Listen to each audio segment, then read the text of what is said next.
Good evening, and this is my presentation on dispositions for a teacher. Question 1 asks, what dispositions do you possess that you would think will make you a successful teacher? My thoughts were, fairness is my first. Fairness is one of them, whereby teachers should ensure that they treat all students equally. There should be no issues of favoring some students as others are left to be on their own.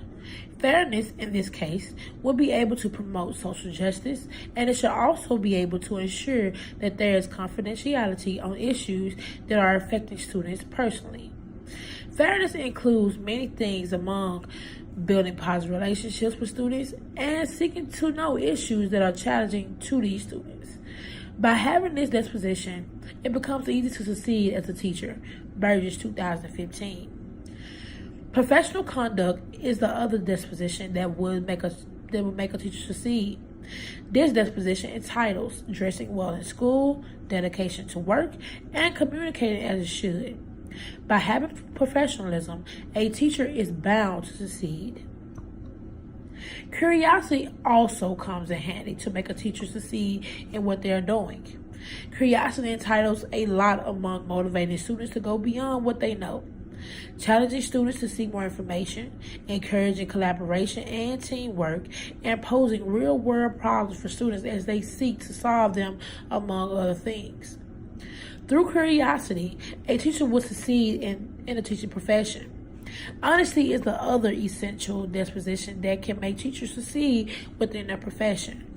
This entitles being truthful, having a character and integrity while moving on the duties within the educational environment. Compassion is the other disposition that will make teachers succeed in what they are doing. I say this because, and that came from Conwell 2006. I say this because compassion should be through greeting students every morning, meeting students beyond the classroom, and having a general interest in students, among others.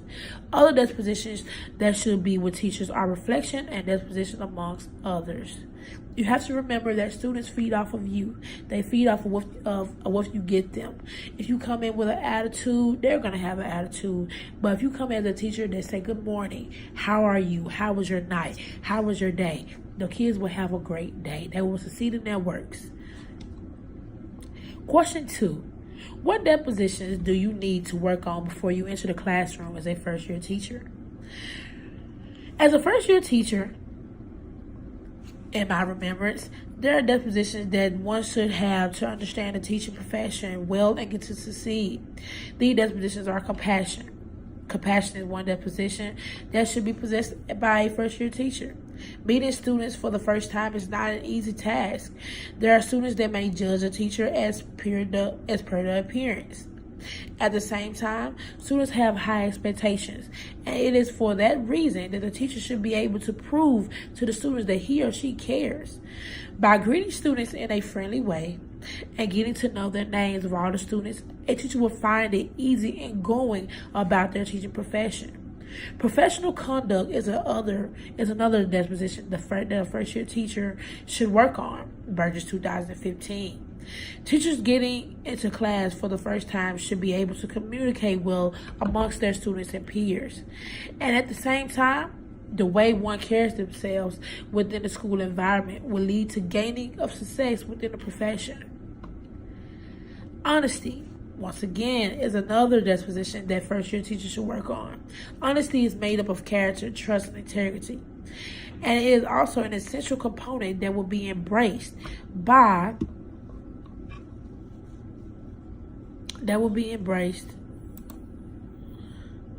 all first-year teachers for their success in the teaching profession. First-year teachers should be ready to speak openly to their students. At the same time, they should be able to converse with their peers in a trusted way when talking about issues that are challenging with students. Through that, it becomes easy for students and fellow peers to trust the first-year teachers, as they will see that those entrusted with them have a caring attitude. Dedication is the other important disposition that should be the first-year teachers. First-year teachers should be able to report to class in the right time, never fail to be in class, participate actively in class, and even make sure that the syllabus is completed and in a good time. Marzano, 2003. Through that, it will be easy to deal with students and get to succeed in a teaching profession. Me, in my first time of teaching, I had a difficult time. But when I got the hang of it, I started to realize that my students are looking at me. They're looking at how I carry myself, how I talk, and my professional. Kids they are very, very, very attentive. They want to see, like, what am I going to learn? So when you're talking and kids are looking at you, they're learning. They're soaking it all in. Question 3. How do Disposition demonstrate your ability to understand cultures, genders, and learning differences to build stronger relationships with students and families? How do potential bias affect teaching? Dispositions within the teaching profession are essential as they embrace diversity, making it easy for teachers to respect the diversity that is within the teaching environment, such as gender disparities and cultural differences. By observing the diversity that is within the academic profession, a teacher would have a good relationship with fellow teachers and students. Dispositions are helpful as they bring about embracing other cultures. A professional teacher would not hate on another teacher because of belonging to a different gender. At the same time, a teacher would treat all students equally when they believe in professionalism at their place of work. Conwell, 2006. By having compassion as one of the dispositions needed in teaching, a teacher will strive to know the different cultures and student hail from. That would make it easy to have a strong bond among the teachers. At the same time, ensure that you have a strong interaction between a teacher and parents. Bias may be attitudes or stereotypes that may be held by teachers with the profession. There is, with no doubt, when teachers possess attitudes against their students, it will be difficult for teaching to happen smoothly. It is for that reason that it is essential for teachers to embrace diversity and to get rid of bias that would affect as they go on with their learning. The potential bias will lead to lack of self-esteem among students. As a result of lack of self-esteem, students will be able to perform well as they will have developed negative attitudes for their teachers. Marzano, 2003.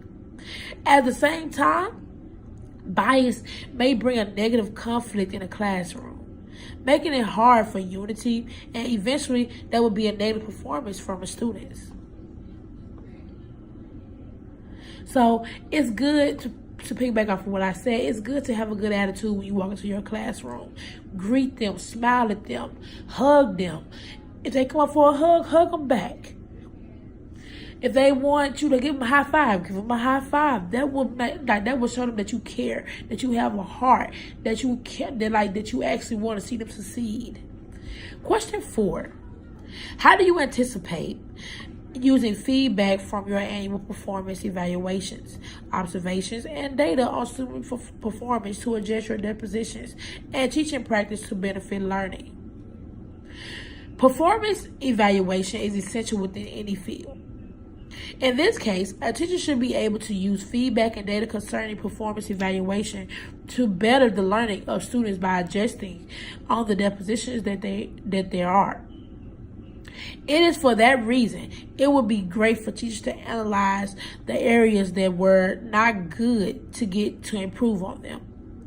If it is on the area of discipline among students, a teacher should be able to work hard and ensure that he or she is committed to ensuring that students behave in a good way for making a performance to better. Elliott, 2015. Annual performance evaluations has areas that are strong in performance. The areas that have been cited as being great should be emulated, and a teacher should be able to keep on the right ways to improve on teachings. If it isn't a commitment that has been well cited, then a teacher should seek to be more dedicated to their work. Elliott, 2015. At the same time, a teacher should be able to look at the average areas and be able to have new dispositions that will lead to performance of students getting better in an upcoming evaluation. And this is my video on dispositions for a teacher. Thank you.